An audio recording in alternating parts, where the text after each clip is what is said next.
What's going on, everybody? What's going on? What's going on, everybody? Shout out to everybody in the chat.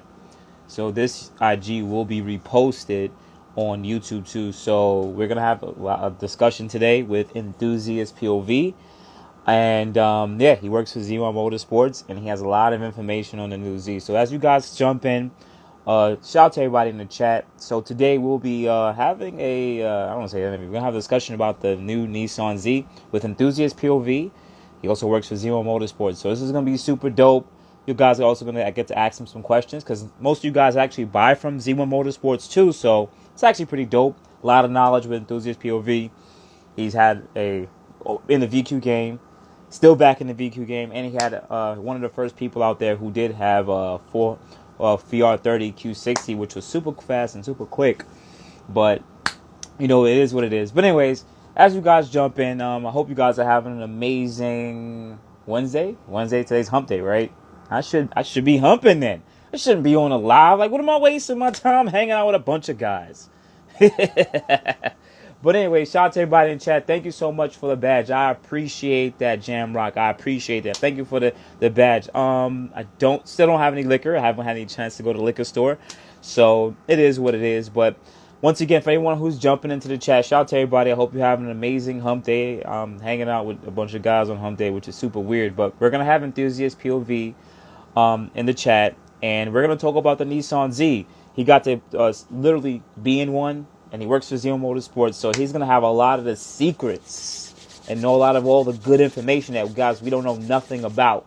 So this is actually going to be super dope.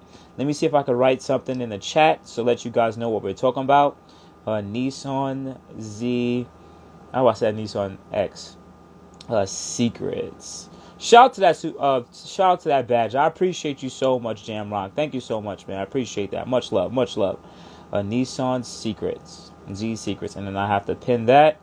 Shout out to Sal's, dude. I always mispronounce your the name of your detailing business, but check out his detailing business, guys. He's been definitely detailing a lot of VQ guys around the tri-state area. South or Cios detailing, man. Super. I appreciate that so much. Thank you for the badge, man. Thank you for the badge. But anyways, once I bring him up to the stage, once again, shout out to Enthusiast POV. Once again, he works for Z1 Motorsports, but he also had to sit and be behind the wheel. He didn't get to drive the car, but he got to be behind the wheel of the new Nissan Z. So he's going to give you guys firsthand look, and it's good that we have people in the community that's around this. All right, so I'm going to bring him up to the stage, and let's go. Also, shout out to someone actually, another badge too. I missed another badge. I'm so sorry. Thank you, Ant. I appreciate that, man. I did appreciate that, Ant, for that badge. I appreciate that. Much love. What's going on, brother? What's going on? Welcome to the stage, brother. Welcome to the stage. Yes, sir. Yes, sir. What's going on, man? So you know, I got to give you the introduction again. Shout out. Oh, shit. Shout out to you, brother. So for anyone that doesn't know, this is Enthusiast POV. You can check out his YouTube channel because I'm going to repost this on YouTube. Also on top of that, he was formerly known as Midwest Hoonigan, but now he's in Enthusiast POV. He's part of the Q50 life, part of the G life, part of the Q60 life, and probably going to be part of the Z life recently too. 370 Z Nismo supercharged, and now he's probably going to get in a new Z. So if anyone that wants to know, he has a lot of information in the Nissan Infinity community. Also a friend of mine, so much love. Welcome to the stage, brother. Welcome to the stage. Yeah, I gave you a super dope introduction. Man, you could definitely be the intro man to the Oscars, bro. You got it down. I tried to do my best. So for the people that's watching, pretty much, listen. What are the secrets you talking about for the Nissan Z, brother? What are you talking about? Because you know we got the full scoop. You was in the car. Let's talk about it. What can you disclose with the public about honestly, the new man, Nissan I really Z? don't know much more than I disclosed in that video. I mean, I really just got to sit in it. I got to see a few things. And you guys saw the recent post we released on a Z1 page confirming the turbos and you know are a little bit different. And there's things like the diverter valves from who knows what color came from. Speculating. Okay, so wait, so you gotta do one thing at a time for the people who are coming in. I got you. Remember, they still don't know who you are, brother. So number one, the first thing you're saying is, the turbos design of the new Nissan Z is slightly different than the older Q50, Q60s, Yeah, it or looks the like it's current a model? bigger. Yeah, it looks like it's a bigger AR housing, and that's not abnormal to have in a car that's a manual, especially like the one that was there that day. Bigger AR housing is Mm-hmm. natural from Nissan from with the manual transmission and everything like that. So, um, and it also has a factory diverter valve attached right to the turbo. So those blowout valve Okay. kits that So you're used to hearing, that's what we heard from the initial video when they finally released both cars on mhm. the 17th. Yep. So pretty much to start it off, so what you're saying is, based on taking a look at the car, from what you guys can tell, that there's a Hmm. bigger AR, which means Yep. the OEM turbos are gonna probably push a little bit more CFM, which I'm thinking. Also on top of that, there's an OEM diverter valve. So anyone who knows what that is, pretty much get rid of the goddamn diverter valve and blow valves. So now you have atmospheric blow valves. Yes, yes, that's kind of cool. But that's actually pretty dope though, because as I've said on my channel plenty of times, the engineers Hmm. didn't design the VR30 with a diverter valve system OEM, so Wow. I guess they didn't think Yeah. they needed it. But now that they have an OEM diverter valve system, they probably learned from their mistakes, but also they probably sat there and think, hey, maybe we should put this for longevity of the actual motor. So now Right. that should actually crush a lot of those goddamn questions. Should I get blow valves or should I not? You know We'll what I'm see. saying? We'll see, right? I'm sure there'll be Um, some aftermarket support for that when it comes to that. Um, Also, on top of that, what I want to add is if they're going to go with that larger turbos, is it some? Do you think that's something similar like what they would do with Nissan GTRs? Because remember, like the Nismo turbos are, of Hmm. course, more efficient than the regular GTR turbos. So it's probably something that Nissan said, hey, listen, the 400Z, we got to give it the special sauce. You know what I'm saying? Yeah, and some of those EGTs, probably I'm sure from Nissan for the first phase of the VR30, the motor runs hot. The EGTs were always pretty hot. So when you have more headroom on a turbo, the turbo can be more efficient, and therefore you're just simply generating less heat. So when you have that less heat, you create more power. So honestly, I really think just getting all overall a more efficient turbo is going to be it's going to make these cars not only last longer out of the box, but hopefully we can see a better performing factory turbo. So we'll see, man. Okay.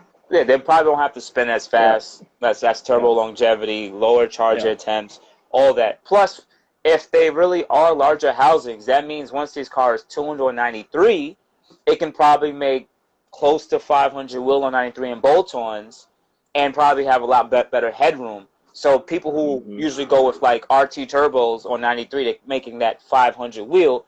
Now you could just possibly just swap over. You know what I'm saying?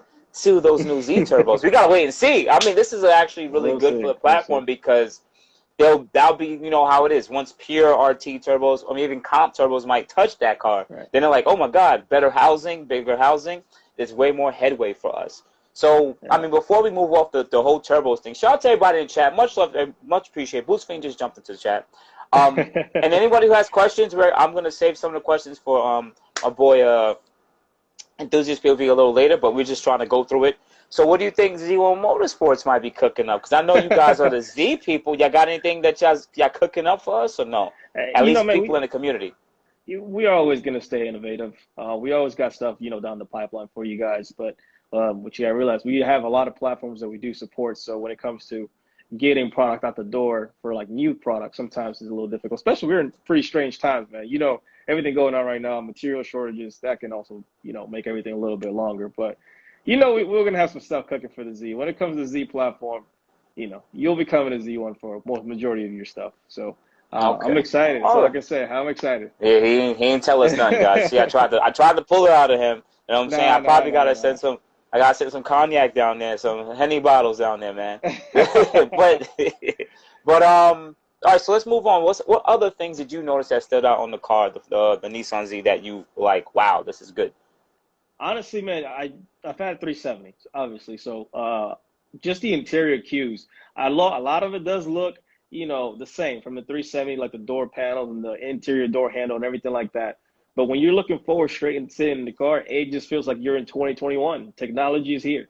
When we both got the cues, we were both like, "Oh, we got two screens now. This is technology." This is Now, man, fly. those Not first 10 anymore. seconds when you start that car and then the screen just coming at you like that, it's nice. I can really appreciate that. So you're one of those people who like gimmicks, because I'm I do gonna. to a limit though. To a limit, like the two screens in the queue for me was just too much. I could have just done with one. You know what I mean? But I really, Yeah, really like just the way the driver engagement from the moment that you get in the car. That's something that Super doesn't even offer. To be honest with you, you get in the car, it doesn't offer you like that. Z comes right at you, and all your gauges turn mm, on, and you can. It's customizable, fully customizable screen. You have like 12 different screens that you can go through, and change, move things around however you want to. It's crazy. It's really, really nice. So we'll I'm see. actually riding the fence on that, because I like that a lot of cars are going with the digital dash, because I guess it's probably just easier from a business perspective and or engineering perspective. But then I think that's gonna date a lot of these cars. I mean, just to jump off just the whole auto industry, I think it's gonna date some of these cars. In 10 Yeah, years, we're gonna be like, yeah, that's not even that cool anymore. You know what I'm saying? So I'm still an right. analog person, but I understand. I Yeah. understand the gimmick. So that's why I'm And you saying I still get your ride the analog fence on that. choices. I mean, you can still keep Hmm. everything analog wise when you pull up the screen. It's just going to be informative. It has temperature sensors in the diff transmission. All Hmm. those sensors have been added. So that's something that's on tap That's for that's you. the really that's the really dope part Yeah. about it. What car did Yeah. you sit in? A manual or an automatic? Hey, they brought a manual over. Where's the blue one? They brought a manual over. I did get to roll through the gears, and it felt pretty smooth, just like the 370 transmission is always great. So I'm Okay, so excited, what's man. And that? it's So what's that thing you want to talk about with the transmission? Because I the remember you slave stated cylinder. in your video. Okay, go ahead. For the people who have Yeah. a VQ, go ahead. So for the HR and VHR VQ platform transmissions, those have an internal slave cylinder. It's made out of plastic, so they don't Hmm. last very long. I've had people come to me; they failed after 3,000 miles blowing in the car. Happened to me at 30,000. So that you have to take the transmission out to service it, and 9 times out of 10, you're gonna have to replace your master. You spend a ton of Hmm. money. So an external slave cylinder, if it fails, it's just a simple part. You ain't got to do all that. Just service it Hmm. right there. No transmission coming out. No master needing to replace. Of course, you got to bleed the clutch, but you know, hey man, That's it's a actually no pretty brainer. cool. Yeah. But you know what's funny? It took them that long to like figure it out. I guess they just was like, oh, let's just live with this for until all the way to damn near 2020. I mean, 12 years, 12 years, 13 actually, because the G37 came out in '08. So Mm. They it's didn't a even lot. care, man. These men didn't give a fuck. Not at Anything all, else man. that you saw in the car? So you're talking about the transmission. What about, Yeah, are yeah, you yeah. excited about the 9-speed? Because I'm excited about the nine-speed Honestly, man, I'm transmission. ready to see what the 9 speed can do. If this sounds anything like it did in that introduction video on the 17th, can you Hmm. can you imagine that 9 speed down the dragway? When you hear like a ZF8, I just hope it sounds anything like that going down the road shifting. I think it's a cool gimmick, but also give somebody to feel like they're in a faster car. You know what I mean? It'll be worth the money compared when you compare it to other cars in the segment. So we'll If see. it's We'll see, man. anything like the 9-speed that's in the Mercedes, high-end Mercedes AMGs, we ain't gonna have an issue. And there's TCU tunes for those already out. So Yeah. That's what I was that's gonna touch actually on pretty next. good. So that means that with the 9-speed, you can probably tune the transmission separately. It might take a little while, but once that's cracked, then it's a whole nother fucking ball game. And I'm actually super excited about Yeah, that too. So what yeah, other man. So things I you've did seen about the notice car? Because what other things you saw about the underneath the car, man? Come car. on, I gotta keep asking you. So the diff had a cover that was finned out, so that's for cooling purposes. It had that on there. I did notice, of course, it had a sensor going into it for the temperature. It also Hmm. had a pretty beefy rear end. It looked just like the 370, but seeing it in a new car, it was nice. It looks like it has 370Z axles, which of course we knew it had, and the exhaust was 2.5 inch. Yeah. So the exhaust was Okay, two and so a the half inch exhaust was two and diameter a half from inch. on the car that was there. Yeah, it was 2.5 inch. There was a section that looked like a 2.25, but for the most part, it was like a full exhaust catback diameter at the very least. So, and it had the sport muffler upgrade on it. So that too. So it actually had this 4-month upgrade. Okay, that's Yeah, the probably what they performance did. level gets an upgraded muffler in the back to give it a better sound. Yeah, Okay, so that actually makes a lot of sense. right. So it's pretty much the same architecture as all the other G37 Q50s out here. The 2-to-1 collector, or is it, or like something like the IPL and the Nismos? Yeah, it looks just like the like a base model 370Z exhaust, just like the Okay, Q is so pretty two to much. one. You still Okay, got two to that one. big old casket in the back. You know what I'm Yeah, talking about? it Yeah, is the what it is. casket. That's keep me Yeah, quiet. So I'm not too mad yeah, about that. A lot of people are right. gonna want to open those up. Anything when you popped the hood? Anything else popped out to you when you popped the hood? Anything just similar Uh, VR30? it looked pretty similar. I did notice the spacing on the AC compressor was a little different than the standard VR, so that's gonna help with the belt issue. Hopefully. So hopefully that's a fix. I did notice they had the revised dipstick on it. They had the part number sticker hanging from it. That was kind of weird, and it had a different evap system than the VR30 we have in the Qs. So it had a different setup on it. I'm not sure what that's going to equate to, but we'll see. Only time will tell. And that was it, man. Other than that, you know, they covered it pretty well. It had a nice adjustable strut bar, as you guys see in the pictures. That was cool too. So that was pretty cool. Yep. You think that's gonna come from factory? I doubt it. Yeah. I mean, that'd be kind of cool. Absolutely. They weren't lying when they said the car was 95% done last year. I mean, it was there pretty much. Well, no one got to pop the engine shroud, but can you see through the front grille? Can you see through the front grille and see if they actually have a large heat exchanger there? The heat exchanger did look bigger than the Q50 or the one, you know, the small thing you bought in the Q. Yeah. It was a little larger. It was a little thicker as well. But on top of that, all the airflow that it was going to be getting, it's going to be nice. And on top of that, it looks like the adaptive cruise control is a standard feature regardless. It's a 2023 requirement, I guess. So that's cool too. It had a big it's the United States. They're adding more safety systems and stuff like that so people can stop crashing themselves. So I get that part. I'm not too mad about that. Okay, cooling brakes. Of course, the same Ekabono brakes that you saw. Yeah. Like pretty much it's what about, and even when, did you get to raise the rear hatch or anything like that? Do you think the trunk space is a lot bigger? The hatch space is just like the size of the 370. Honestly, I couldn't tell the difference. All the components look exactly the same. You still got your hatch shade in the back and everything like that. So yeah, it's all the same. Yes, the seats look different from looking at behind of the car. But they put the open hatch button nowhere on the back of the car. It's actually right underneath the emblem, so it's not even visible. I thought that was kind of cool. But that's actually kind of cool that they hit that or whatever. Okay, I'm trying to figure out the question I can really ask you because you're really not trying to tell me too much, man. Suspension-wise, man, I think I see a question in there. Suspension-wise, Nissan apparently says they worked on it, but it looks like a 370Z to me underneath as far as suspension-wise, like the same setup looking at it. It's probably something that they use. It's same type of. You think it's the same type of Monroe struts they use in the Red Sports? I hope so. Maybe I don't think there's any kind of electronic suspension thing going on. They want people to actually make changes to this car if they want to. So that DAS system, I think, not the DAS system, what do they call it? The adaptive suspension system. I can't remember what it's called. But I don't think they would leave that for that car. That's not the car that needs that. That's a car you slap on a good set of coilovers and call it a day. And you don't want to deal with, no nannies, cables hanging around from some intrusive system. So, okay. All right, so my question now is, will you be getting the Nissan Z? Yeah, man, that's the plan. That's the plan. It's just probably not going to be early on like everybody else. I got adult for a little bit, so who knows how long that'll be for that I have to adult, but I'll definitely be grabbing one of them. It's a nice looking car, man. Why not? It should be decently pricely ranged, so we'll see. So do you agree with my pricing that I'm saying high 30s? And I've been saying that for a year and a half, and people have been like, Boost, what the fuck you talking about? I think it would be smart from a marketing standpoint to set the price at $39,999 and advertise it as that starting price. I think it'll draw attention to people to make they'll catch people. Another add this, add that. By the time you got a $50,000 car anyway, but it's a gimmick for marketing, and they should do it. I think the sport model is going to be like 42, 43 tops with options, and the performance model is going to be around 50, 51. That's my guess, man. Because that's what I pretty much said. Well, something similar, because the video I made like a year and a half ago, I just went off the price of the Q60. The base Q60 was about $41,000 rear-wheel drive with 3.0T, regular 300 horsepower. I'm like, they're not going to make their Nissan Z more expensive than their base luxury car. So I'm like, they're not going to do that.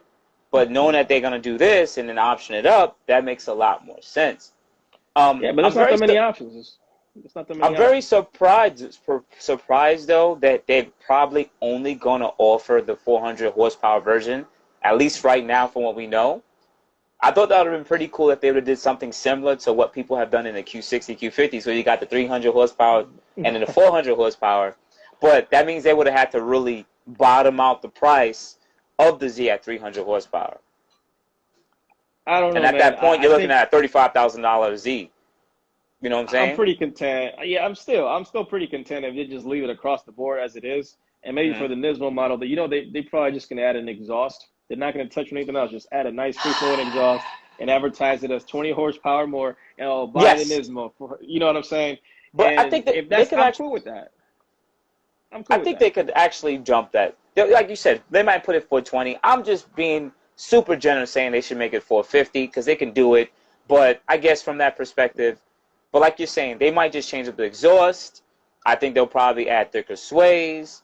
They probably change up the suspension, add some carbon fiber bits, a specific bumper, only Nismo bumper. Right. They might change up the seats a little bit, add Z, Nismo, all that stuff all around the goddamn place. But, yeah, it depends. So they probably have 2 water pumps and everything for the heat exchanger system. So it all depends. Who knows? But if the turbos are revised and they are larger, there's a lot more headroom for them. So maybe they're thinking about the future too. Because they could have just took the same turbos they had in the Q50, Q60 and just kept the same tune and says, all right, here, guys, here's your Z. So I think they're going to probably aim for that, like you said, 420 or maybe, I'm assuming 450 because that'll be super dope. And once they come out with their hybrid GTR, it'll be a whole nother ball game or whatever. So I didn't even know that was a thing. Yeah, that's crazy. I'm still thinking they're going to come out with a hybrid GTR, but that's just me talking my shit. You know what I'm saying? Yeah. I don't think they're going to waste all that money they put into the Q60 Black S and just be like, all right, guys, we're just going to throw away all this technology. No. Yeah, man. What I will say, though, is that with this car, a lot of people are knocking some of the like design elements, like the front grille, how the headlights look, and everything like that. I was fortunate enough to see a presentation, and that presentation, it was explained how the design elements came about, and like the 240, how they reflected inside of the inner side of the the headlight, things like that. That was pretty cool to see how what inspired every single design element of the car. And the front I still grille, think it's good looking. I still think it's a good looking car. I just had to see it in a different color other than yellow, which I got to see it for a year straight and nothing but renders. You know what I'm saying? So to see it in blue, I was pretty happy with that. So. And the gunmetal too. So yeah, that's my color right there. If I was to get one, it would be a gunmetal one. Yeah. Okay. So I think that's pretty much all the questions I would have that you're willing to share with me, because I know you know a lot more, but you don't want to tell me anything, brother. So I'm gonna switch. So we're gonna switch over now. You're gonna stay on, and I'm gonna start asking some questions. And anybody that's in the chat, first thing, hit the hit the like buttons, whatever it is. I don't know how it is on this damn IG thing because it's not like YouTube. But we're gonna answer some questions because you got Enthusiast POV. So first thing, you guys need to go tap in with him on his IG, Enthusiast POV. Also, to see his full-fledged video, go to his YouTube channel, Enthusiast POV, and that's when he breaks down all this stuff. Wait, hold on. We missed one thing here. People who want to get the Z, when do you think will it be available? Honestly, man, if Nissan is saying spring, obviously, I think if I was releasing a new car, I would drag out the season I said I'm releasing again as late as possible. I'm probably going to say May. Probably May, June. But hopefully there's not a shortage of microchips by then, because the markups may be wild. You never know. So do you think people could actually pre-order their car or no? You can pre-order this car. The Nissan's already come out and said you can pre-order it. And so everyone's capping. The allocation doesn't save you. You can't pre-order a car to your liking. It doesn't do that. The allocation said a car came in. Now we choose to mark it up $20 grand. You take it or leave it. If not, all right, here's your $1,000 back next, and they'll grab somebody else. That's how that works. Okay, so as of right now, from what you know, there's no pre-order. So everyone in YouTube world is capping, freaking capping. Yeah. Okay, so before we switch over to everyone's questions too, it's a lot of shit going on in the YouTube world, and we both YouTubers, and people are coming out this and saying, hey, the new C is not going to be as good as the BMW Supra. And the BMW Supra is going to be better than the Nissan Z. What do you think in your personal experience on working with these cars? Because, we're in our own echo chambers here, so we could talk our shit. Right. Honestly, man, I've never really been able to, really drive a Supra. I've been in one. They look like they perform great. You see the results of that. Facts don't lie for that. Watching the video last night, they were hitting 8.4s, 8.5s or something like that on the drag strip. That's crazy from a Supra, barely spinning out of the hole. So, that's and the guy said he only had 30 grand into the car. But then again, 30 grand into a car to get a second pass out of it consistently, That's not that bad to spend on it. So this car is going to be a true competitor to the Supra. I will say that, and I think it's going to go toe to toe with it, and maybe even be better. I'm confident enough that I think the Z is a better chassis, in my opinion. I gotta wait and see how good the 9-speed is, which I know it's fucking amazing already because I'm in the Mercedes world, so it should be able to handle it. But and that car, you know, NorTM Raymond. Shout out to NorTM, by the way. Go follow him, watch his videos. His car is a riot, man. That car is crazy. I can only imagine. Well, I did drive it. Yeah, you drove it. And that's a better chassis overall. I mean, he sold me on that chassis, and he was right. I love the 370 chassis. That motor in that car was just a smart move, man. Overall, it's people first are gonna finally sit in that car. Maybe you're coming from a Q platform, and you're gonna see the difference that I'm referring to. So you just gotta get in it. You know, it makes me, because I want to get these guys questions, but the thing that makes me laugh about it is, it's like Nissan decided to say, hey, let's just take the same chassis code and just add, because, you know, that's what they did. They kept the same chassis code, and they just added the VR30, a 6-speed manual. Well, they kept the 6-speed manual and added a 9-speed because the 7-speed wasn't going to do. And it's like, they missed that with the Q60. It's like, all right, let's make the G37 better. Let's not make it better. Let's just make something new. And then he made the Q60. And it's like, oh, y'all dudes went for luxury over performance, you bastards. You know, I really wish they would have put some of that same essence in there, you know, but I guess at that time, 2015, 2016, or 2017, 2016, they couldn't really think about that. They didn't know where they were going yet, so it is what it is. But then again, that's why they have their flagship car. Like, you know, you have the GTR. So really, there's not much more that you can have close to that to compete with it that make it a better bargain. So you have to kind of limit things a little bit. So it makes sense. You know? Okay. All right. So let's hop off. Let's now answer everyone's questions. So shout out to everybody in the chat that stood in, that tapped in, and you know you actually been watching this whole time. So much love. I respect all you guys. Let me see, guys. If you got questions, I'm gonna try to go through the questions. Because I know some of you guys are tapping in already. And I'm going to see what I can answer and what I can't. I know some of you guys are probably already dipped. So, once again, shout out to everybody in the chat that tapped in. If you have any, matter of fact, I can't go through this whole list. It's too much. Guys, if you got any questions, please, please, please. We got some VQ knowledge in here. We got some VR knowledge. And, we here to talk with you guys for a bit.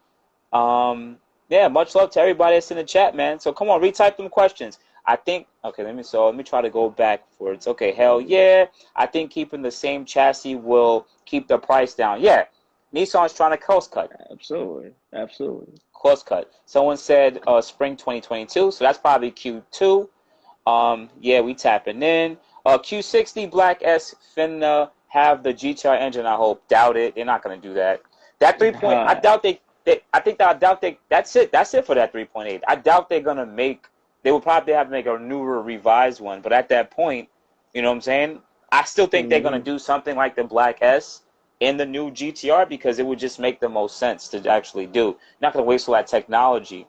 Because if you look at the new Mercedes C63 and any other hybrid electric cars out right now, even the RS6 is a hybrid. No one talks about it. It has a mild hybrid motor. It's mainly there just for like low speed, but it's a hybrid system. So it's a V8 twin turbo with a small hybrid system. That's actually pretty dope.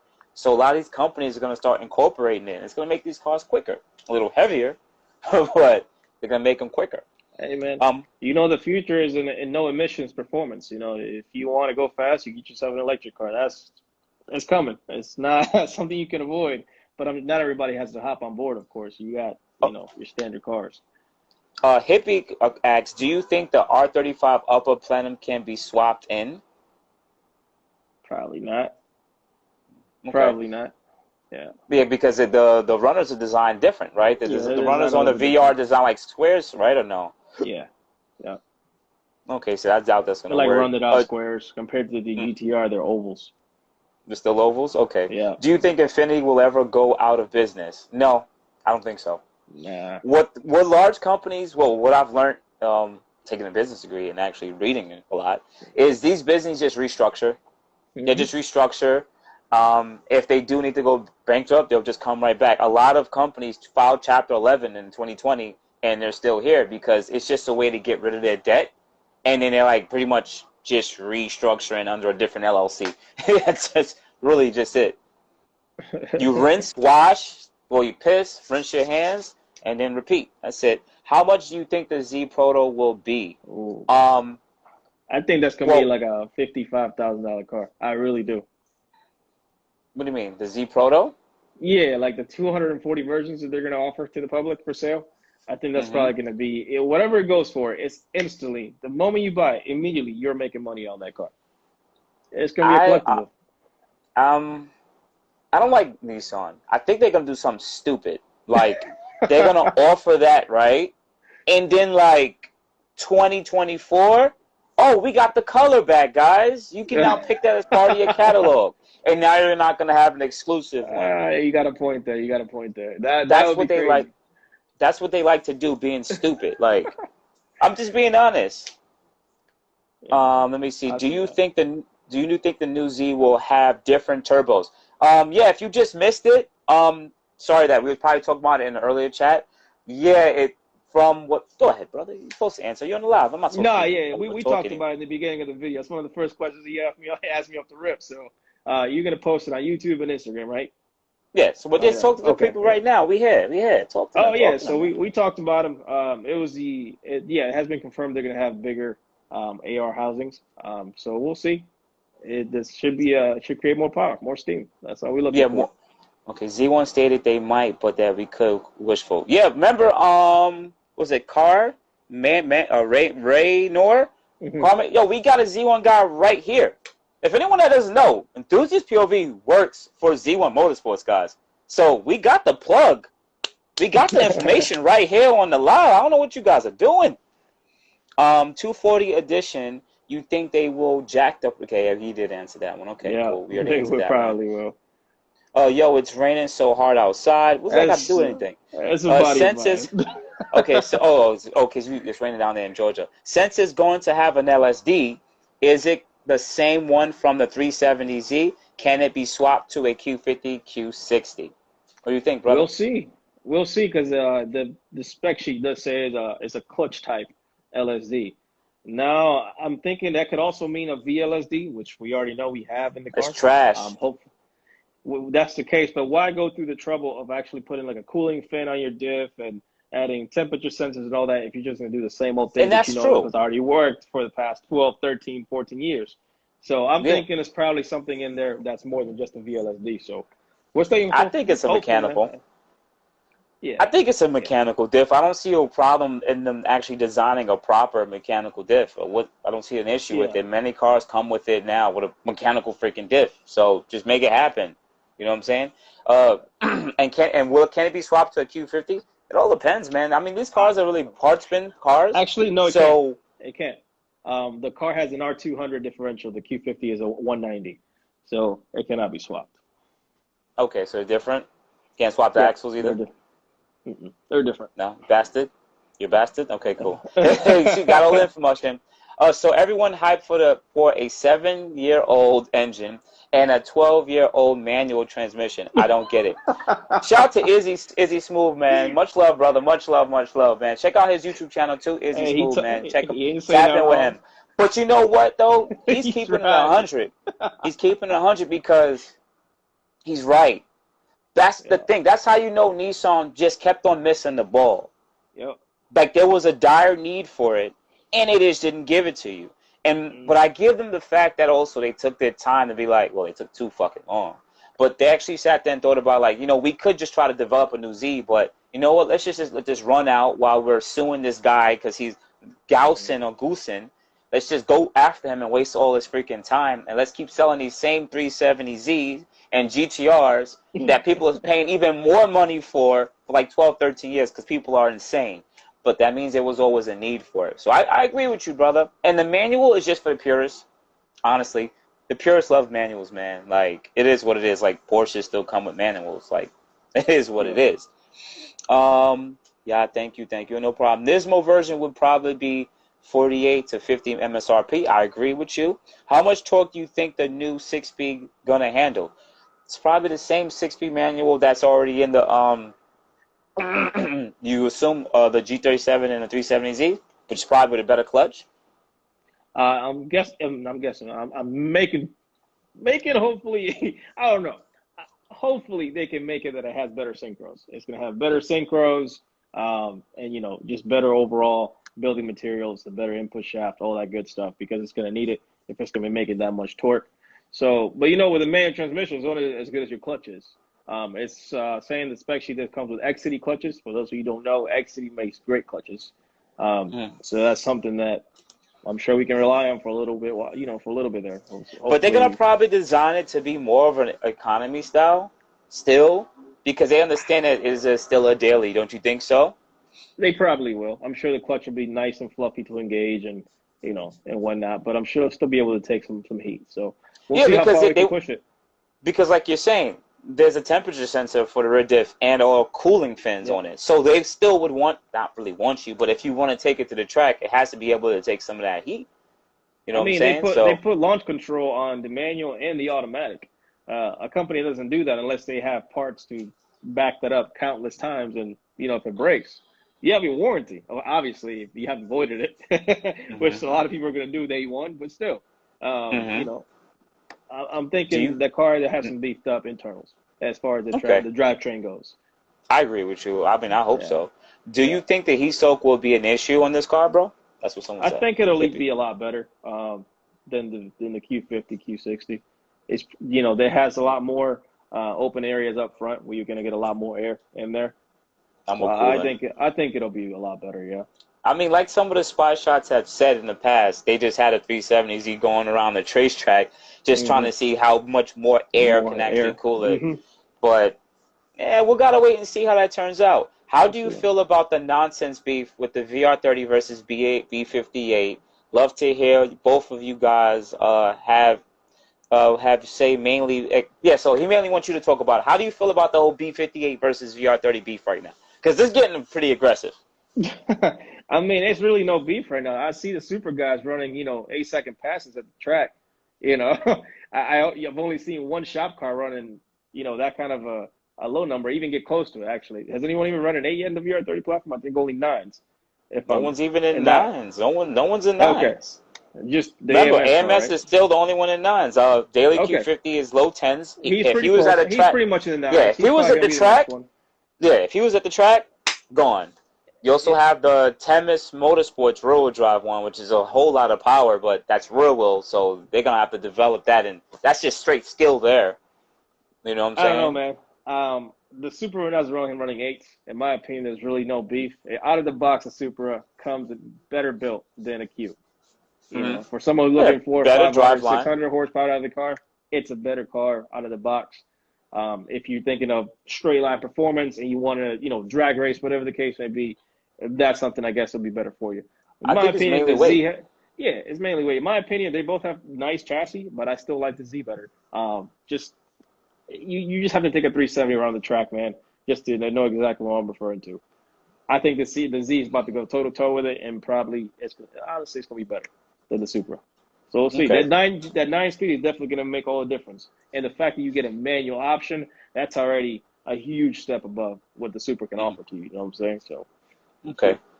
Also, to add into it, people are mainly also talking about the 340, 440 beef with the Q50, Q60. So if we compare motors, the B58 in the Supra, BMW Supra, is definitely got the times down.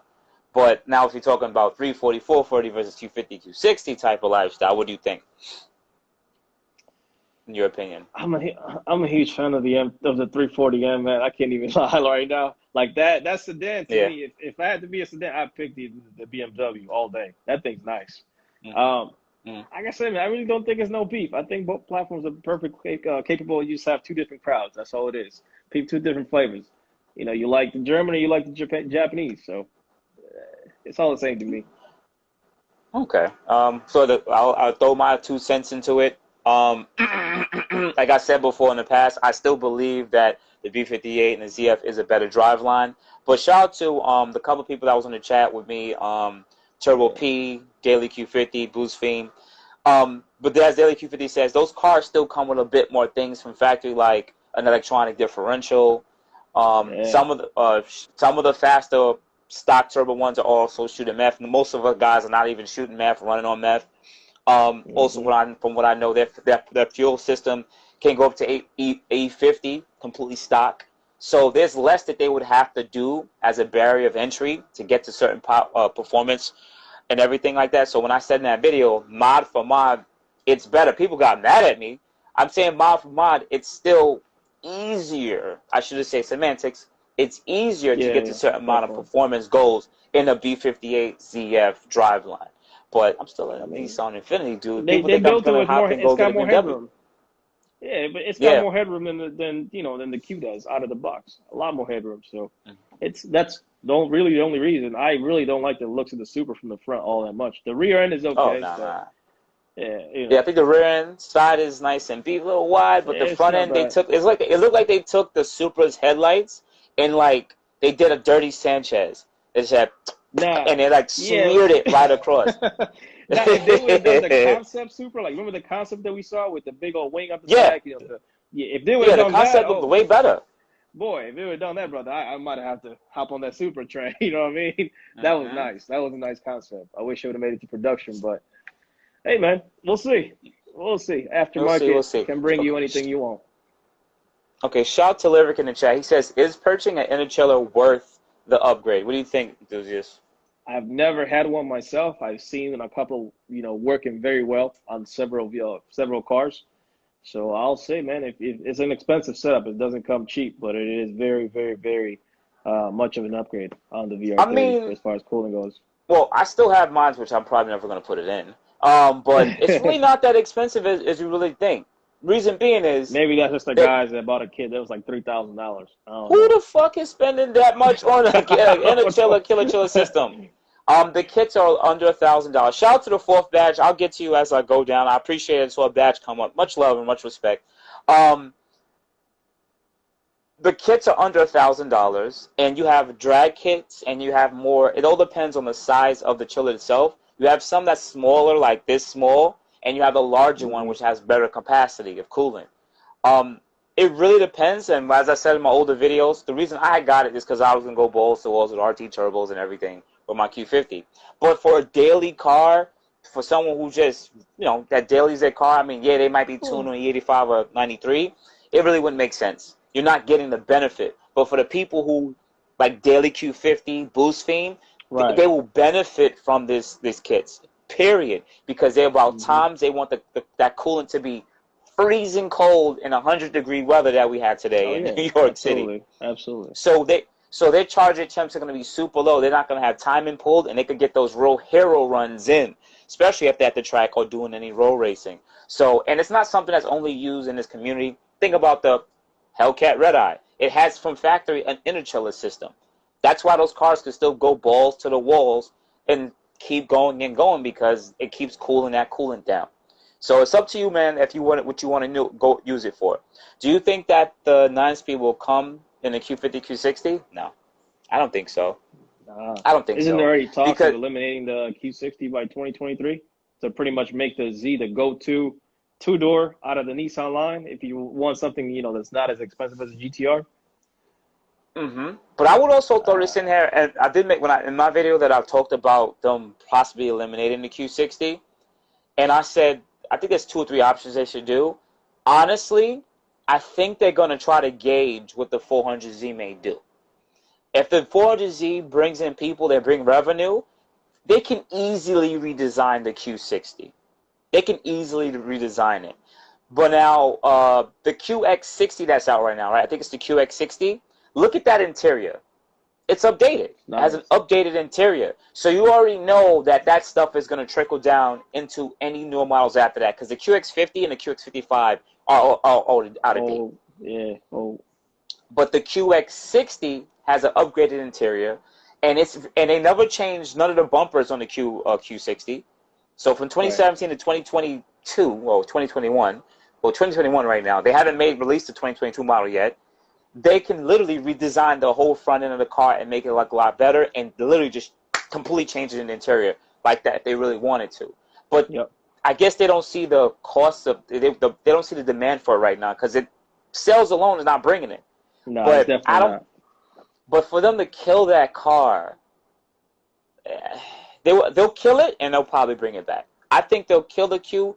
If they kill the Q60, they'll probably kill it for a year or two, redesign it while still working, making other cars, and then bring it back, redesigned, more to redesign, like an updated trim, like, you know, how they update the front bumpers, the rear bumpers, and stuff like that. Redesign the interior a little bit newer, and then it's very easy for them to just to put the 9-speed in there because there'll still be a VR30. But as from what I read in all the articles in the last 2-3 years, Infiniti wants to go electrified, but it seems like right now they're just trying to get that money. So they're going to try to push all their crossover cars. They're going to keep pushing that. People buy the crossovers. We're performance guys. I think one of the things that Infiniti, I know I like talking to guys, but one of the things that I think Infiniti missed that was, for the performance people, putting the VR30 in their crossovers. I think if they honestly put their VR30 in most of their crossovers, a lot of people would have actually stayed with Infiniti. Because, like, you're a car guy. We're both car guys. We ain't got kids yet.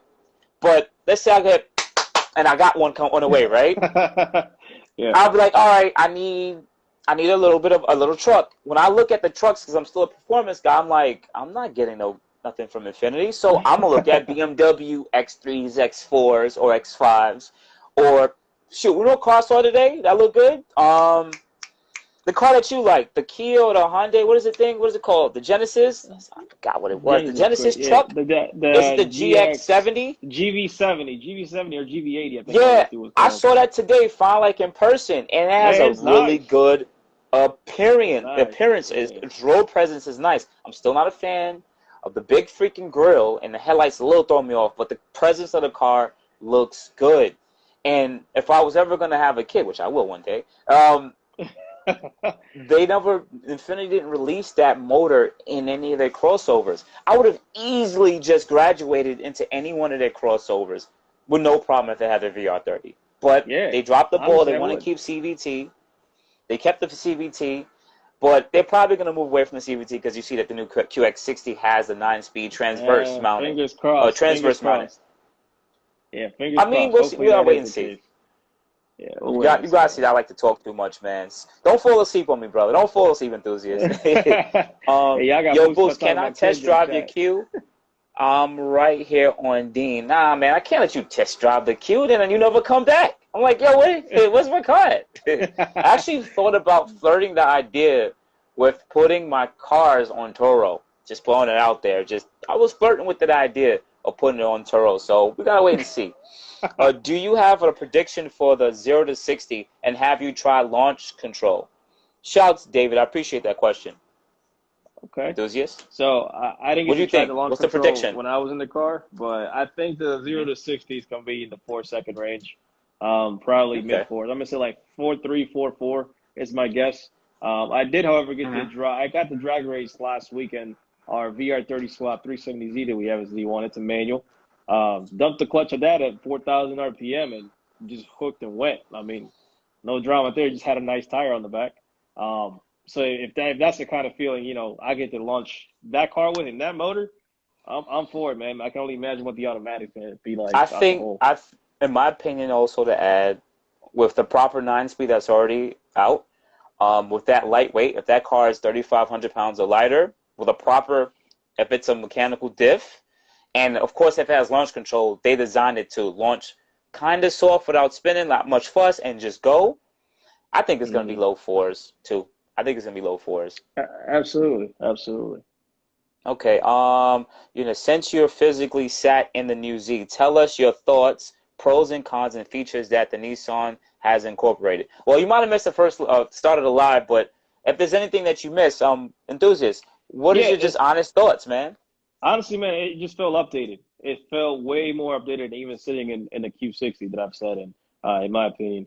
And the guy did say it had Apple CarPlay wireless and maybe Android Auto will be also another thing that you can have wireless. So as soon as you step in, you ain't got to plug nothing. You can just go automatically be wireless. I think that's kind of dope. The seats feel good. The second cup holder is there. I know I missed that part of my video. I was so mad rewatching that video. Like I skipped the part about the cup holder. But you slide back the armrest and you got a second cup holder there. I think that's kind of cool. It's probably one of the first Zs with it, I believe. I'm not too familiar with every generation how many cup holders they had, but The 370 had them on the doors and stuff, but not in the center Mm. console. That's when they got two. Thought that was kind of cool, man.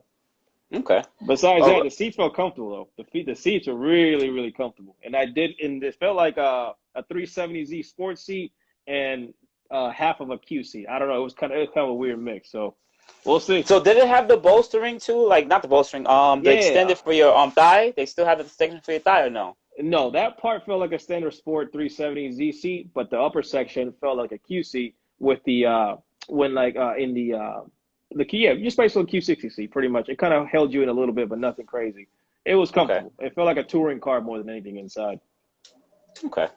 All right. Ricky's in the chat. What's going on? What's going on, Dill F82? Shout out to you. Oh, appreciate that E30 N55. Thank you for the badge, brother. I really appreciate you for that, man. Thank you, brother. Bear with me, guys. I'm running back through some of the questions, so I don't want to make sure I don't miss anything. Oh, Ricky, I appreciate that too. You also donated, man. Much love, respect, brother. Bear with me. Are you saying turbo upgrade isn't worth it for a daily? Sorry, just rejoined. DC, what I'm saying is I didn't talk about the turbo upgrade. What I was talking about was a killer chiller system. If anyone that doesn't know, killer chiller system is pretty much uses the refrigerant from your AC system to bring down the coolant temperature for your heat exchanger system, which pretty much brings down the coolant to charge your temps for your turbos. Okay, cool. That's a lot.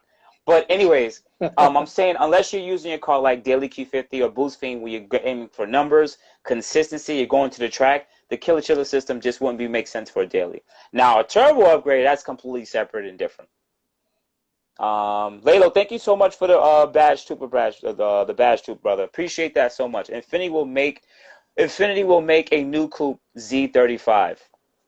I don't think so. Facts, I would love. Like I said earlier, like I don't think so, man. It's right now they're really just chasing family cars, right now. Infinity is, my best assumption, they're putting a lot. Like what's the guy, Alfonso? From looking at the way Alfonso moves and talks about the Z, he wants the people to build this car, legit. Yeah. Like he wants the people to build this car because he knows that if he makes it a winner, the people will come and get the car, and then they're going to be like, hey, I want my wife to drive that Rogue. I want my wife to drive that Pathfinder because I love this Z so fucking much. And that's what it is. People love the GTR. Yeah, people love the GTR, but they come to get the GTR. They're like, damn, I really would like to dream to get that car. They're like, yeah, but we got this twin turbo car right over here for $39,995. Right. They're like, right. Let me go to that. Right. Exactly. Okay. QX Red Sports with no CVT. That would have been amazing, bro. Really though. Genesis GV. Okay, G70, GV70. Yo, what's going on, Magma? I think the launch control will be good. Nissan makes a good launch control. I think it's gonna be GTR good, but it's gonna surprise a lot of people. I think so too. Everyone can't wait for the release. Hey Boost, can the regular Lux get an oil cooler? Yeah, you can update. You can definitely add an oil cooler to the system. I think it's like $600 to $700. If you can buy it from Z1 Motorsports. I know you guys sell that stuff too. It's like you have to sell the actual what is it? You have to literally take something off. What is it again, bro? Yeah, so it comes with it's pretty much the same old cooler you find in the Sport or Red Sport model. You can pretty much put it on your standard 3.0. You just gotta change some of the sandwich plate adapters and things like that. But yes, the sandwich plate adapter, that part, yeah. So you can. It's like $600-700 for that kid. It's about so $700-800 when it's all said and done. Yeah. It's a little expensive side, but it's up to you, man. Rogue, okay. Wait 1 second. I'm not even gonna lie. I'm sold just cause they added the second cup holder.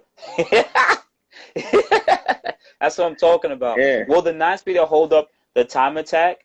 The 9-speed automatic, from what I know, from what I read, it seems like it's derived from the 9-speed automatic in the Mercedes cars.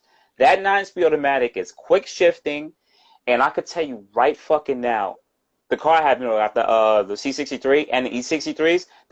If it's anything like those transmissions, 9-speed automatic, 900 pounds of torque those E63s go with upgraded turbos. At some point, they do upgrade the clutch packs, but it can handle close to like 800 pounds of torque to the wheels. That's insane. But most of the people always do a transmission tune up. Once you upgrade you do a transmission tune on those cars. Remember, guys, if you're with an automatic transmission, if the car is slipping, that's what destroys the clutch packs over time. It heats up. So you actually want the jerky shifts, because it actually keeps the transmission fluid a little cool. Well, it still warms up, but it protects the clutch packs from wearing out a lot faster. So it's gonna take us. If it's anything like it, it's not gonna be a fucking joke. Ricky said, "Bear with me, enthusiast. I'm talking too much, man." Launch will be way smoother than the dual clutch, I bet. Thank you, Magma, for that badge, man. What do you think about the 9-speed, bro? Just throwing it out there in your head. Hey, man, if it's as good as you even shit, man, maybe you should be advertising 9-speed for them, because if it's that good, man, it might be a hard choice to go in between a manual and auto. I mean, if it's that good, honestly, if you get the comforts of driving without having to shift in the transmission like that gets you in and out of where you need to be in a hurry. My thing is, the only complaint, I went through Mercedes forums as soon as I found out that it was a 9-speed. And the biggest complaint that they have, and of course it's in the untuned cars on the transmission, it was constantly hunting for gears. If that's the case, I don't like a transmission that does that. And if a tune takes care of it, then all right, that's the fix. But that's the only thing I'd be worried about. Yeah, same thing. Once you tune, you can do a transmission tune. It reacts a lot better and even faster, quicker shifts. It literally does change your the 0 to 60s and your quarter-mile times. But I don't have a 9-speed automatic. I have a 7-speed wet clutch. That's what they call it, wet clutch or wet whatever the fuck it is in my car. And the best example I could tell you was just talking about drive, because I have both cars. So when I drive my C63, which is a 7-speed, and I drive my Q60, right? If I come from the Q60 and I get in the C63, I'm like, oh my God, this clutch is so seamless. It works so well and engages so well. And I really enjoy driving the car. When I come from the C63 and get in the Q60, I immediately remember why I fucking hate this automatic transmission, and I just start punching the air, like, because it's like, it's so, like, the car, everything else, like, it's, we've been saying it for how long, brother? We've been saying this shit since, like, 2014. We've been saying this shit since, like, 2008. You know what I'm saying? It's like, the 7-speed automatic, yeah, it could handle its torque, whatever, in the VR, but it takes away from the driving experience. It legit takes it away. I love how the Q60 looks. I love how my Q50 looks, both of them. The engines, the VR to the VQ, I enjoy those engines. But what takes away from all the driving experience is the 7-speed fucking automatic. I really hope what Hussein and HP tuners are working on with the transmission tune can change up the driveline, the valve body pressure or the line pressure, so we can actually have firmer and quicker shifts. I really hope that it changes up the whole drivability of the car, because, yo, that's literally what the car needs. That will just make the car more enjoyable, in all honesty. Thank you, PTV, for the badge, man. Much love. I appreciate that. He said, enthusiast kind of quiet. Oh, because I'm talking too much, Laylo. I'm talking too goddamn much. Zero Motorsports, busy. Yeah, man. Didn't they crack the? Yeah, I answered that. What I'm really curious about, though, are they going to put the same turbos as the manual that they have on the manual? I remember POV saying that the turbos are supposed to be bigger on the manual. I hope the same for the auto. What do you think about that? That's towards you, brother. It would make sense just to do it the same across the board. I don't see why it would be any kind of different, especially to keep costs down and keep, like the Q50, the 300 horsepower, 400 horsepower, so many different trims and different parts that didn't go together because you have this trim. I don't think the Z is going to be that way, man. I think it's going to be the same across the board. And if that's the case, then it's just really your choice of you want to shift gears or you just want to not shift gears. That's really going to come down to it, man. I don't see why it would be any different in this car. Okay. For simplicity's sake. Yep. Okay. They're trying to maximize profits with this car, I'm sure. I can only imagine. I don't know, man. I'm trying to think about it. We're in a day and age, right, where people are buying family cars. We're going more electric, or we're going with crossovers or pickup trucks, because, in New York City, we're not really big on pickup trucks. But when you go down south, pickup trucks are not a joke. And how can a coupe revive Nissan? You know, it makes you sit there and think about that. Like, what do you think? You know, I've actually started attending like Z community events. You guys can look at this up, like ZCon, Z Days. I'm about to experience my first Z Nationals. By the way, Z Nationals is Z1 October 8th and 9th. Um, those events have opened my eyes that there's a huge crowd of enthusiasts and their wives and their kids. They pull up to these events and they all have different Nissan cars. So I really think bringing this car back is gonna, all those old people that maybe just want to grab something new before they go. It's just, and they're been a fan of the Z for a long time. They're just probably gonna go grab one. Maybe leave it in the family. It's gonna be one of those cars that's gonna be around forever. Again, we've seen 240s. How long have those been passed down, trickled down amongst generations? I think it's gonna be one of those cars that's gonna replace a lot of those, but also it's gonna be the next generation car for Nissan. So we'll see, man. I'm excited for it. I'm gonna ride a fence on this one too. I'm gonna ride it. What I'm gonna sit there and say is this: as a Nissan Infiniti enthusiast, which you're also one, right? Once they got rid of a lot of their sport trims or stopped making their cars sporty for the enthusiasts, I think that's when it started tanking. You know what I'm saying? Yeah. Like being born and bred in the Maxima community, loving the Ultimas, loving the Sentras. It's at some point it was like, all right, yeah, you guys are making cars, people are buying and they're cheap, they're affordable, you can get into them. But once they took the sport out of almost all the cars and they just dedicated everything to the GTR or the Nissan Z, it was like, yo, your cars are not fun anymore. Literally not fun. But if you remember last year when the Z, in that first commercial, all the cars were brown, it was A to Z. That commercial, all the cars were coming down A to Z. You saw what Nissan's vision was. They're going to revamp all their cars. So let me touch on that briefly.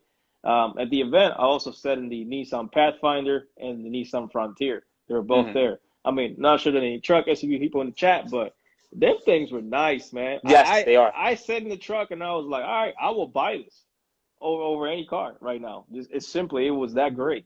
And it's a nice little truck, a nice little SUV. Had like wireless phone charging, all the amenities you want in the 2021 car. So there's a big community for the Frontier. There's a huge community for the Nissan Frontier too. Yep, that too. And also the Pathfinder, it seems like they went back to what the Pathfinder used to be. Because once they did that little bullshit Pathfinder they had the last gen, what the fuck was that? Like literally, they literally made it a CVT. It wasn't a Pathfinder no more. It became a mom's car. And it's got a 9-speed in it now, so you never know. Now it has a 9-speed. I think they still kept the same VQ, which is okay. But now they're making it a little bit more rugged, and I like the styling of the car. You know what I'm saying? It's got a 3.8 motor in it. Okay. There's 3.8 in the Pathfinder? Yeah. I know the 3.8 is in the Frontier. I thought they kept. You sure? You sure they didn't kept the same? I'm pretty sure I saw the same thing. It was shifted in a different direction. I don't know. I'll confirm that. I briefly passed though. I'm not too much on the truck side, but because I know that the reason why I'm saying that is because the QX60 has the 3.5 with the 9-speed transverse mounted, and that's the same car.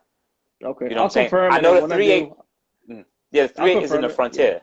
Yeah, it is. But I'll confirm it. If I do, I'll just post a comment on the year. Or somebody's probably gonna write it in the chat too. Yeah. So even with those cars, I get it. They're revitalizing all the models, right? Every single model. Yeah, Armada, and Aria that's coming out, the all-electric car, that too. Yeah, they're doing what they got to do, but I think they lost that essence, man. I think they honestly lost that essence because at one point, when you said you drove a Nissan, at least over here in New York City, people was like, oh, okay, like it was a thing. At some point, when they added a CVT to everything, it was just like, that's it. Yep. And that's when everybody jumped ship and went to Infinities because they were like, yo, they making noise over there. You know what I'm saying? Yeah, I experienced that myself, bro. I had a 2010 Maxima with a CVT, and that transmission went on me 3 times throughout the 3-year ownership of that car.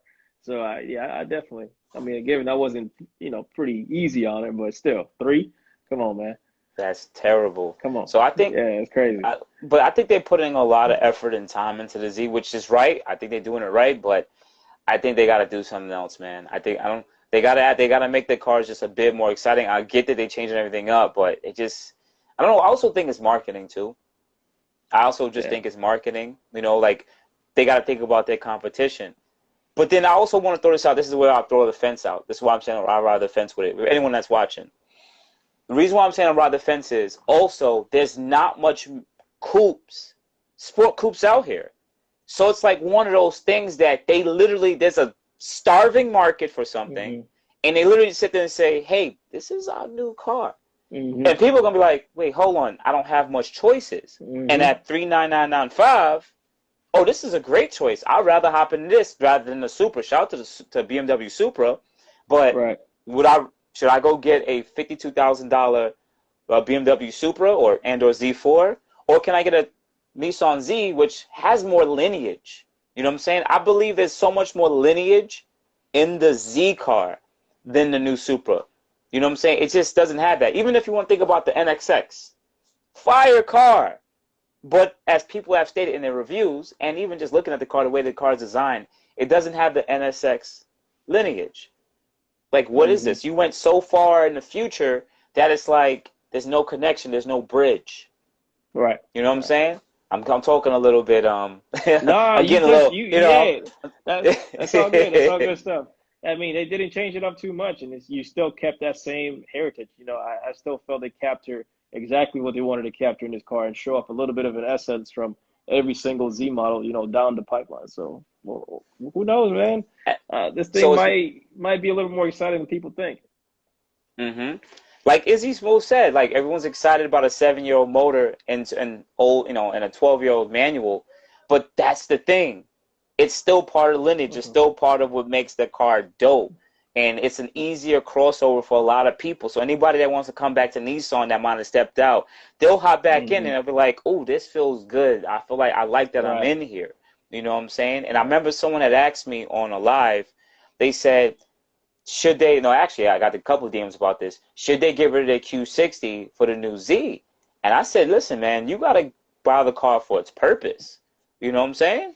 Yeah. You got to buy a car for its purpose. No more back seat. No more back seat. You can actually, that's pretty useful. No more trunk space. The hatch is limited. I mean, it's not a daily car. It's not a daily car. It's something you drive every now and then, obviously, but it's not a daily car, man. In New York City, everything's a daily. No. We'll make it happen, boy. We'll make it happen in New York City. They'll figure it out. Baby carriage in the passenger seat. Oh yeah. You already know Dominicans up there. They do however. All right, let me ask a couple more questions with boy the enthusiast POV, and then we're gonna tap out because you know we all got day jobs and stuff. So let me see what other questions have we missed. When adding an AMS heat exchanger on the Infiniti Q50, do you need to add the fender tank? What do you think, enthusiast? I mean, the more cooling you have in the system, the better the heat dissipation is. So yeah, I'd say go for it, man. I think adding more coolant to the cooling system, as long as you have, enough water pump to do it. Which if it's a red sport, great. If it's not, it may take a little longer than the red sports for it to actually see that effect that you have more coolant in the system. But I think it's great, man. Adding more capacity is what you want to do. I'll agree with him, and I also will add, because the person that had it, I would say depend on where you live. If you live in the hot southern states, I think it's something that's more crucial. Like, in honesty, because people like us and people in New York, we half the year we're in cool, good air. So it's like it's dope that we have it, but it's like hot summer months, like right now, 100 degrees, where that added capacity would really help us if you are into road racing and stuff like that. But to be quite honest, once again with you guys, if it's your daily, and I know you modifying this Tuno 93 and you just chilling, vibing, you don't really need it. Like, just get your upgraded heat exchanger, in my opinion, and call it a day. But if you're in the southern states, I think you should invest into this a lot more, in my opinion. That's friendly consumer advice. Yeah, that's just me, man. Don't let me start working for Nissan. Why is the code name for the new Z Z35? And did Nissan give us a hint for an Infiniti? What do you think, brother? I don't know. I'm kind of like, in this area, I'm kind of just like, I don't know. I really don't have much to say on the subject. Z35, but it's a Z34 chassis. That kind of left us all a little bit confused, but I don't know. I don't think Infinity's gonna retire the Q60. I don't think so. If even if they pause it for a year, they'll bring it right back. I don't think they're gonna retire that car. It's a nice looking car, man. I don't think they will retire it. They just need And to, change things up, make it work, have it. Put the 9-speed in it. Change up the interior, bring it again. Give it another update, another facelift inside of the car. Give it another facelift. Maybe shed some weight. I don't know. Who knows? They need some weight shed. The last Yep. twin turbo Z was okay. The last twin turbo Z was 300ZX. This new one seems like a tribute to that. I agree. When Nissan stops making sport trim, they lost their soul. I agree. Or when they brung their Nismo versions of every car, which was super weird. Like they just made everything look like a 370Z on the front. I saw a freaking Was it Nissan Versa? Sentra Versa and Nismo version. I almost puked the other day, man. That's just disgusting. Disgusting. But the thing is, they wouldn't even design it with any performance. They have they do have 4-cylinder turbo motors, and they wouldn't even like try to put that in the Nismo versions. Because remember, this is the same motor manufacturer that gave us the Nismo Juke. You know what I'm saying? The GTR swap Juke. Like, they seemed like they wanted to do crazy shit at one point. Which heat exchanger is the best? AMS regular heat exchanger or AMS race heat exchanger, bro? What do you think? That's all you. That's all you, brother.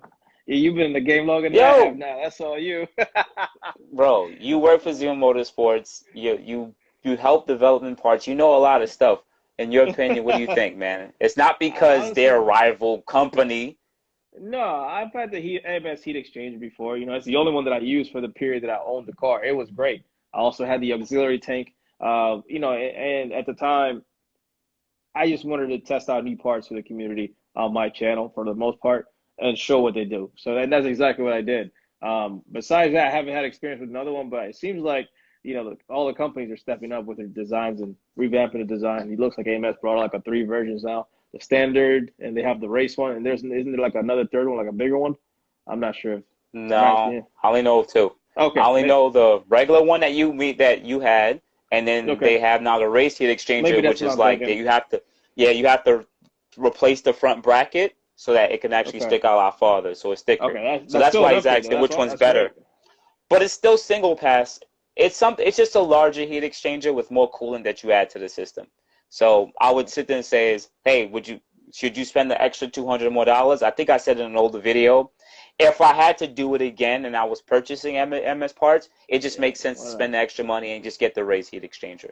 But if you already have a heat exchanger, there's no point of selling it and getting this one when you could just add a fender tank. You know what I'm saying? Or you can run frozen boost heat exchanger in circuit or tandem, or a Burger Tuning heat exchanger in tandem with it.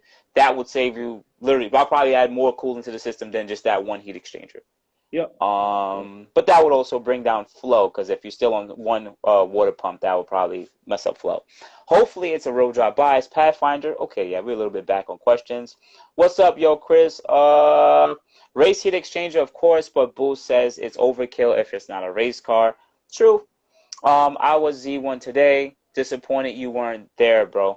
Damn, man. Bushy was trying to say what's up to you, bro. Hey, man, next time you'll have somebody get a hold of me. I was there today, though. I was just busy, probably. So, another question. When adding the AMS regular heat exchanger, do you need to add the auxiliary tank? I think I answered that already. By the fender area? No, you don't have to add it. You don't have to add it to you. I already said it a little earlier. Unless you're trying to use this car for, if you live in a really hot place, like southern Florida, Texas, where it gets some parts that get really hot, I would say get the fender tank. But for most people who live like in upper north, you just get a larger heat exchanger and call it a day. You don't have to kill yourself unless you go into the track often. What times did the manual swapped Q60 run? 0 to 60 GTR quarter mile time. I don't know the manual Q60's time. I don't think anybody ever took it to the track. Yeah, because you have Concept Z, which that was a ZZP car, wasn't it? Yeah, but they never did. They never took their car to the track. Yeah, they never took it to the track. I never seen anything with it. There's only a handful of good VR swaps out there, and not everybody takes it to the car. Some people just enjoy test driving it. you know, some people put it through the ringer like we do. It just depends. Look at Ray. Ray loves his car, and no RTM, by the way. Shout out. His car is still, you know, is badass, man. I was not gonna say that motor and that light of a chassis. It's a riot. Yes, it was definitely a riot. It's a riot. Definitely a riot. Most Def, what's up, big fellas? What's going on? Yo, guys are the GOAT, man. I appreciate you. Much love, brother. Wait, the Nismo Juke was a VR38? No, it was just they had a Nismo Juke version, but I'm just saying they made a VR38 Juke. I'm just saying Nismo because right. And they did make the Juke manual, right? Wasn't it manual too? Yeah, it was. It was the manual. You think if we go another lockdown, car prices will drop? So if you think we get another lockdown, will the car prices drop? I hope so. I'm carless all of a sudden, so I need some. I hope so. I don't think we're going to go get another lockdown because there's too much money invested in a lot of things. Like with the amount of inflation that we're headed to and where we're going, it's just not cost efficient for anyone. Like at this point, like our economies need to. Well, first thing, all of our economies are intertwined. You could see it already from the chips and all this other chip shortage and all this other nonsense, and a lot of stuff that's imported. This stuff is just a supply and demand brings the prices of everything. But especially for the car community, I don't think we're going to lock back down. And even if we did somehow lock back down, I don't think people would run out there and get cars again because that means the government would have to continue to pay us money, and I don't think they're going to do that again. They just know that it wasn't cost efficient. People went. I use New York City, for example, briefly. Pardon me, enthusiast. You know, I like to talk a little bit. A lot of people in the last year and a half went and bought cars for no fucking reason. Legit. They just bought cars because it was something to do, and some people were just getting money. So they're like, all right. And even the story I might have spoke about, I don't know, when I got my C63, any of my boys that know, when I went to go pick it up, there was a dude in there trying to get an E300. They turned down his loan because, yo, you trying to get an E300 off your unemployment checks. So that lets you know people don't think about prioritizing money. He was trying to get like a 2018, 2019 E300 with his unemployment. He had $6 grand cash, and it was like, yo, what are you doing? Like, no, we're not giving this. So people literally ran out, and I know a lot of people who just got cars that had no job that were going to Miami every month. You know what I'm saying? And it just didn't make sense. It just honestly didn't make sense. I'm telling you, man. So I don't think that's what's gonna happen. Sorry for ranting, bro. Was the AAM was at AAM they coming out with their intakes? Yes. AAM Performance is coming out with their intakes. Wait, hold on, enthusiast POV. I remember I saw on your story a funny looking intake system. What was that? I saw an intake system. Yeah, we developed our own intake system for the VR30. You guys should see that hopefully before the end of the year. So, yeah. So for anyone who hadn't noticed, I don't know if you saw his story, he was looking at he had a bunch of parts on the table, and I saw a funny looking intake system that looks very similar to an AMS type of system, you know, that would be on a car. So, yeah, guys, so seems like the cat's out the bag. There is also an intake system coming out from Z1 Motorsports. So AAM Performance and Z1 Motorsports are going to be releasing their intake systems soon. So take a look at that. I thought that it was a 4-cylinder. Okay, thank you, gentlemen. I appreciate you. Much love, much love. Shout out to all the badges. If I didn't get to say your name, man, don't beat me up. Greetings. 3.7, the transmission and the transfer case the same. Wait, hold on. Greetings. In the 3.7, is the transmission and transfer case the same thing? And how often do I change the oils? Enthusiast? Nah, man, the transfer case is in case you have an all-wheel drive. That's how you transfer all the power to the back and the front of the motor, and how you get power to the front as well. So the transmission or transfer case are two different things. But all your Q50 in the back of your book is going to have like a maintenance schedule. Just follow that. I mean, it's probably like 30,000 miles for the transfer case, and your transmission. Infinity claims you don't have to service the transmission in the 3.7. That it can go on forever without changing the fluid, which is nuts. So I don't know. If I were me, I'd change it after 60,000 miles. So anyone that's watching the chat, I'm telling you right now, you motherfuckers have not changed your transmission fluid, and I know it. Because some of you guys have a 2014 Q50. Some of you guys have a 2012 G37. And it has 90,000 miles, 110, and you've had it for the last 30,000 miles. It's probably never been changed, guys. Change the transmission fluid. Also, I would recommend getting the transmission fluid that Infinity sells. I remember that it's big on the forums. It's best to use that specific transmission fluid because it's a certain type of viscosity that it uses, and the ones that are aftermarket, like the Valvoline, I think was kind of an issue one, and that was graded for it. It's still, people still run into transmission fluid issues, or well, transmission slipping issues. So you have to purchase the transmission fluid from Infinity, period. And also, like you said, the schedule. Just follow the schedules, but to be honest with you guys, majority I never changed it, and you probably been driving the last 20, 30,000 miles without changing it. Just change it. Get it done one time. At least you know you took care of it. I'm ready to see the Q60 RS versus the 400Z. I can't wait. That 400, or the Nissan Z is going to destroy it.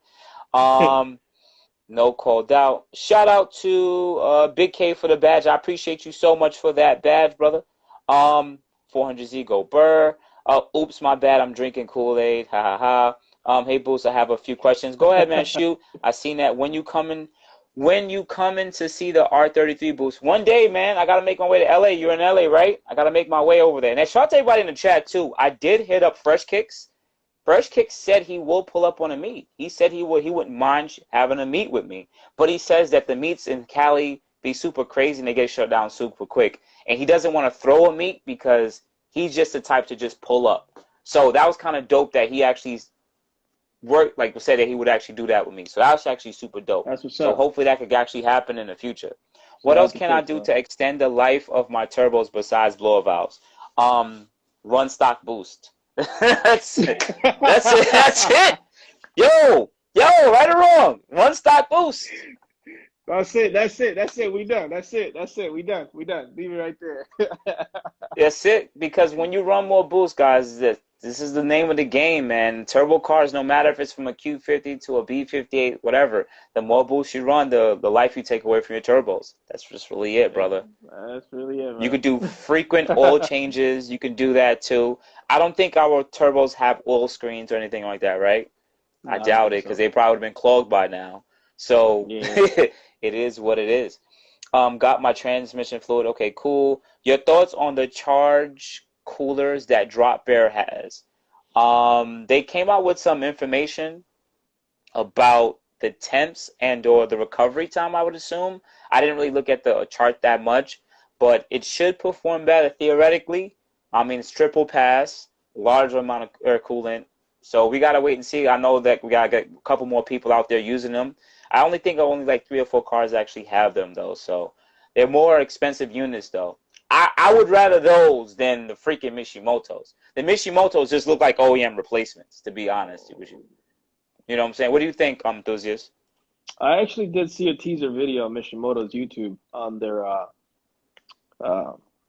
intercoolers that they were teasing. I thought they were cool. They pretty much look like factory. I'm not sure, how they're gonna be. Mishimoto's always been kind of in the middle of the top of the performance as far as their parts. I mean, it's true compared to some of the, because it's always been cost effective, and you always sometimes you spend a little bit more, you get a little bit more quality product. And shout out to Mishimoto. I mean, they still make good stuff for everybody.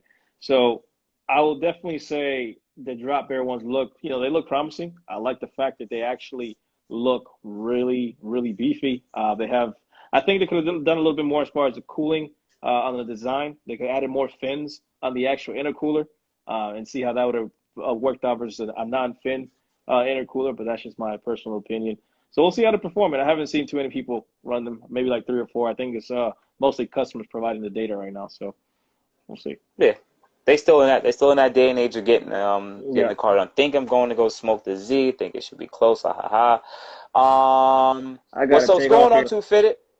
Huh? So you gotta take off a little soon? Yeah. Okay, so if it's just try to knock it off, the Z is gonna smack that. I think I'm almost at what's good, guys. Question: what is the weirdest estimate and possible 0 to 60 times, possibly beating the Super's time? It ain't gonna beat the Super's times. Not right now, man. And I it doubt looks it. like Jose just cleared up. It said drop bear intercoolers use belt cores. That's what's up. I didn't even know that. Bell makes awesome stuff. Their intercoolers are great. They've been amazing in the GTR platform for years. So the fact they use belt cores, that's great. Thanks for letting me know. Appreciate that. What would you make of the car idle? If your car idles up to 1,000, I don't know, spray some carpet cleaner in there. I don't know what to tell you, man. Check for any vacuum leak. You know what I'm saying? The throttle bias might be a little there. Was the word on the B58 versus VR? I can't really answer that right now, TJ. We talked about that earlier. Okay, cool. So we made it to the end of the chat. So everybody, I'm gonna tap out right now. First thing, once again, shout out to Enthusiast POV. Remember, guys, check his YouTube channel. Add him on IG. He came out a whole video talking about from what he know about the Nissan Z and his own personal opinion on sitting in the car, because most of us are gonna have to wait like a year. So he has his own he's given his own consensus on what the car is and what it's about. Also, you can rewatch this live because I'm going to repost it on IG, and I'm also going to post it on YouTube. Also, on top of that, shout out to everybody in the chat. Much love, much respect. Remember, also, you can also tap in with Enthusiast POV because he does work for Z1 Motorsports. So we do got the plug. We also have the plug in the chat, Boost Fiend, too. So I'm saying we can tap in with both of these guys. So you can put any parts and anything that we need to get done. There's a lot of knowledge in these videos and a lot of knowledge in this community. So it's best to just do what we got to do. And to be honest with you guys, like, everybody got a lot of love in this chat, man. So shout out to everybody in the chat. I'm tapping out. Thank you, Enthusiast PV, for coming on live, answering questions, and giving you a general consensus. And much love, man. Much love. All right? Hey, man, I appreciate you and all you guys in the chat asking the questions and, allowing me to be on a platform where I can say and speak the way, I see things from my point of view. So that's all it is, man. Much love. Appreciate it. All right, guys. So I'm tapping out. You guys already know. All right, you have a good morning, good afternoon, good night. Thank you, guys. Appreciate it. You have a good day, man.